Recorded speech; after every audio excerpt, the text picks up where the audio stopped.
Selamat pagi, selamat siang, selamat sore, dan selamat malam. Yang terhormat, Bapak Ibu dosen pengampu mata kuliah Anatomi Fisiologi Manusia. Pada kesempatan kali ini, saya Audrey Stepanus akan memandu diskusi mengenai pemaparan tugas presentasi kelompok 6 mengenai penyakit yang berkaitan dengan sistem endokrin, yaitu gigantisme. Pada diskusi dan presentasi kali ini, kelompok kami akan menyampaikan beberapa hal, di antaranya ada definisi, prevalensi atau angka kejadian di Indonesia dan di dunia, etiologi atau penyebab, tanda dan gejala, faktor risiko, serta bagian atau hal yang berubah dari sistem tubuh akibat penyakit dibandingkan dengan kondisi normal sistem tersebut. Anggota kelompok kami terdiri dari 7 orang, yaitu ada Kanza dengan NIM 11, ada Mutiara dengan NIM 31, Rajwa dengan NIM 51, Audrey dengan NIM 71, Akilia dengan NIM 91, Anissa dengan NIM 111, dan Mia dengan NIM 131. Untuk bagian selanjutnya akan dijelaskan oleh teman saya. Seperti yang kita ketahui, salah satu hormon yang dihasilkan oleh hipofisis anterior adalah growth hormone atau hormon pertumbuhan. Growth hormone atau hormon pertumbuhan ini memiliki pengaruh metabolik utama baik pada anak-anak maupun orang dewasa. Pada anak-anak, growth hormone ini diperlukan untuk pertumbuhan somatik, sedangkan pada orang dewasa, growth hormone ini berfungsi untuk mempertahankan ukuran tubuh normal orang dewasa, pengaturan sintesis protein, dan juga pembuangan zat makanan. Nah, growth hormone ini juga memproduksi faktor pertumbuhan 1 mirip insulin atau IGF-1 yang memperantai efek perangsang pertumbuhan. Namun di balik mekanismenya tersebut, apabila sekresi hormon pertumbuhan ini terjadi secara berlebihan, maka akan terjadi beberapa kelainan. Salah satunya adalah gigantisme. Gigantisme adalah suatu kondisi yang ditandai dengan adanya ukuran atau tinggi fisik yang berlebihan, dan berdasarkan definisi ini, gigantisme ini dapat terjadi pada masa kanak-kanak maupun remaja selama lempeng pertumbuhan epifisis masih terbuka. Sehingga apabila disimpulkan, gigantisme adalah suatu gangguan hormonal pada saat masa produksi hormon pertumbuhan atau growth hormone yang berlebihan selama masa kanak-kanak atau remaja sebelum penutupan growth plates atau lempeng pertumbuhan. Kondisi ini menyebabkan pertumbuhan yang abnormal sehingga individu menjadi jauh lebih tinggi dari 2 standar deviasi dari rata-rata sesuai jenis kelamin, usia, dan stadium tenor. Prevalensi atau angka kejadian. Gigantisme termasuk salah satu penyakit yang sangat jarang ditemukan. Bahkan, sebagian besar ahli kesehatan mungkin hanya pernah menemui 1 atau 2 pasien dengan kondisi ini sepanjang karir mereka. Oleh karena itu, untuk data angka kejadian di Indonesia belum diketahui, sebab belum ada studi yang mempelajari epidemiologi gigantisme di Indonesia.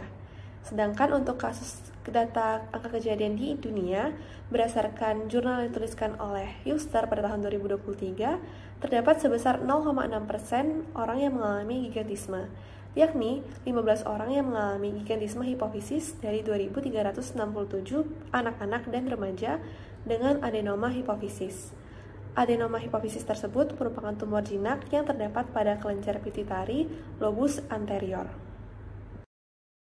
Terjadinya penyakit gigantisme ini dapat disebabkan oleh beberapa hal, diantaranya adalah terjadinya karni kompleks, multiple endokrinolipsia tipe 1, kemudian neurofibromatosis, lalu ada sindrom McCune-Albright, yaitu pertumbuhan yang terjadi secara tidak wajar pada jaringan tulang, jaringan ikat, dan juga jaringan kulit, serta terjadinya kelainan kelenjar yang ditandai dengan munculnya bercak coklat pada kulit. Penyakit ini dapat mempengaruhi pertumbuhan pada tulang. Lain dari terjadinya penyakit gigantisme pada seorang manusia adalah terjadinya kelebihan hormon pertumbuhan yang dapat terjadi setelah pertumbuhan tulang normal ini telah berhenti. Pertumbuhan tulang normal berhenti pada seorang manusia dapat ditandai apabila mereka telah memasuki usia di atas masa pubertas. Untuk seorang perempuan sendiri, masa pubertas akan dialami pada rentan usia 8 sampai dengan 13 tahun, sedangkan pada seorang laki-laki, masa pubertas akan dialami pada rentan usia 10 sampai dengan 16 tahun. Pada beberapa orang yang terus mengalami pertumbuhan tulang normal setelah melewati akhir dari masa pubertasnya ini akan memiliki sebuah kelainan yang dikenal dengan nama akromegali. Kemudian, penyebab utama dari penyakit gigantisme tersendiri adalah terjadinya tumor jinak yang tumbuh di sekitar kelenjar hipofisis atau disebut dengan hipofisis adonema. Hipofisis adonema ini akan menghasilkan sebuah hormon pertumbuhan yang secara berlebihan akan menyebabkan terjadinya pertumbuhan secara terus-menerus dan juga tidak terkendali pada tubuh. Salah satu hal yang dapat kita lihat dari pertumbuhan secara terus-menerus dan tidak terkendali pada tubuh ini adalah peningkatan pada tinggi badan dan juga ukuran badan. Kelenjar hipofisis sendiri dikenal juga dengan nama kelenjar pituitari atau kelenjar master. Kelenjar pituitari ini berukuran kecil dan juga terletak pada letak otak sebelah kiri. Kemudian kelenjar hipofisis ini akan berperan di dalam produksi hormon-hormon yang bersifat penting di dalam tubuh, diantaranya yaitu hormon kortisol, hormon prolaktin, dan juga hormon pertumbuhan atau growth hormone. Hormon pertumbuhan inilah yang dapat terjadi atau dapat memicu untuk terjadinya penyakit gigantisme pada Tanda dan gejala gigantisme dapat terlihat pada ukuran tubuh penderita yang lebih besar dari orang sebayanya. Proporsi beberapa bagian tubuhnya juga terkadang lebih besar dibandingkan dengan bagian tubuh lain sehingga tampak abnormal. Contohnya antara lain tangan dan kaki yang berukuran sangat besar, dari jari tangan maupun kaki yang lebih tebal, fitur atau profil wajah yang kasar, dahi dan dagu yang lebih menonjol atau lebar, hidung yang pesek, kepala, bibir maupun lidah yang berukuran besar, serta susunan gigi yang jarang-jarang.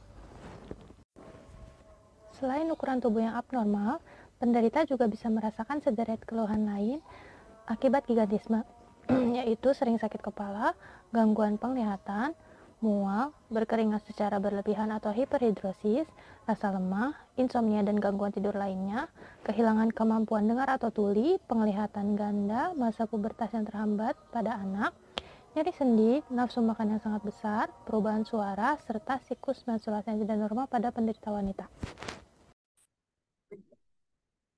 Pengobatan dan pencegahan gigantisme. Untuk pengobatan, tujuannya itu untuk menghentikan atau menghambat produksi hormon pertumbuhan atau growth hormone pada anak.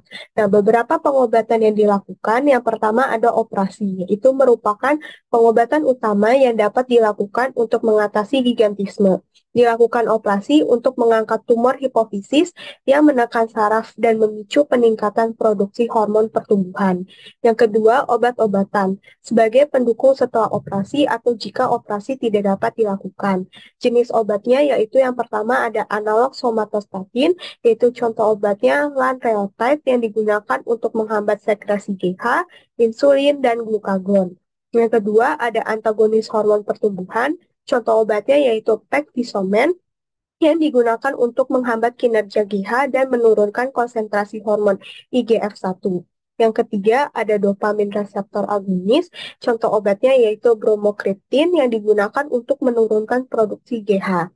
Nah, yang ketiga ada terapi radiasi. Ini dianjurkan jika GH tidak kunjung normal setelah dilakukan operasi. Terapi berikut itu membutuhkan waktu beberapa bulan hingga tahun untuk mendapatkan hasil yang efektif. Jenis radioterapi yang bisa dilakukan yaitu terapi sinar gamma yang dilakukan untuk mengobati tumor di otak. Terapi tersebut memaparkan ratusan sinar radiasi kecil pada tumor. Nah, terapi ini dapat beresiko munculnya gangguan emosional pada anak dan juga obesitas. Nah, untuk pencegahan gigantisme, itu tidak dapat dicegah. Jika menemui gejala gigantisme pada anak, segera diperiksa ke dokter agar dapat langsung ditangani. Jika didiagnosis dan diobati sejak dini, keluhan bisa cepat diatasi sebelum bertambah berat. Selanjutnya, apa saja perubahan yang terjadi pada sistem tubuh akibat gigantisme? Pada sistem endokrin, umumnya terjadi pembengkakan dan hiperaktivitas kelenjar pituitari. Gigantisme seringkali disebabkan adanya tumor pada kelenjar pituitari atau hipofisis pada tubuh yang menyebabkan kebengkakan dan hiperaktivitas atau aktivitas yang berlebihan pada kelenjar tersebut. Selain itu, biasanya terjadi juga peningkatan kadar hormon pertumbuhan. Growth hormone atau GH yang dihasilkan kelenjar pituitari berfungsi mengatur pertumbuhan selama masa kanak-kanak dengan mendorong pertumbuhan tulang secara langsung dan membantu mengendalikan metabolisme. Pada keadaan normal, proses ini relatif stabil selama masa kanak-kanak sampai pubertas tercapai. Selama masa pubertas, sekresi hormon seks meningkat secara signifikan dan menyebabkan pelat pertumbuhan atau epifisis yang ditemukan di ujung-ujung tulang perlahan menyatu. Pertumbuhan tinggi biasanya berhenti pada akhir masa pubertas seketika lempeng pertumbuhan telah menyatu sepenuhnya. Nah, pada gigantisme terjadi perubahan kadar hormon pertumbuhan yang sangat tinggi yang ditemukan selama masa kanak-kanak dan remaja sebelum lempeng pertumbuhan di tulang menutup. Selanjutnya ada sistem rangka dan otot. Jumlah hormon pertumbuhan yang berlebihan mempercepat pertumbuhan otot, tulang, dan jaringan ikat, yang menyebabkan peningkatan tinggi badan secara tidak normal, serta sejumlah perubahan jaringan lunak tambahan. Tinggi dan berat badan anak gigantisme di atas rata-rata anak seusianya. Ukuran tangan dan kaki yang sangat besar dan tebal, dahi dan dagu berukuran lebar, dan bentuk wajah yang kasar. Akhir pada sistem ekskresi dan reproduksi. Adanya kelainan pada kelenjar pituitari yang mengatur banyak sekali hal di tubuh, seperti pengaturan suhu tubuh, perkembangan seksual, produksi urin, metabolisme, dan pertumbuhan, menyebabkan pada kasus gigantisme dapat terjadi peningkatan aktivitas dari kelenjar tersebut, seperti yang sudah disebut pada sistem endokrin. Hal ini dapat berakibat terhadap keringat yang berlebihan dengan aktivitas yang sedikit, atau disebut hiperhidrosis, lalu bisa juga terjadi siklus haid tidak teratur hingga keterlambatan masa pubertas. Selanjutnya merupakan faktor pemicu kemunculan penyakit gigantisme. Pemicu kemunculan gigantisme adalah berasal dari penyakit-penyakit keturunan. Beberapa penyakit keturunan yang memicu gigantisme yaitu yang pertama adalah Carney kompleks. Carney kompleks yaitu tumor jinak pada kelenjar endokrin, jaringan ikat, serta munculnya bintik-bintik yang lebih gelap pada kulit.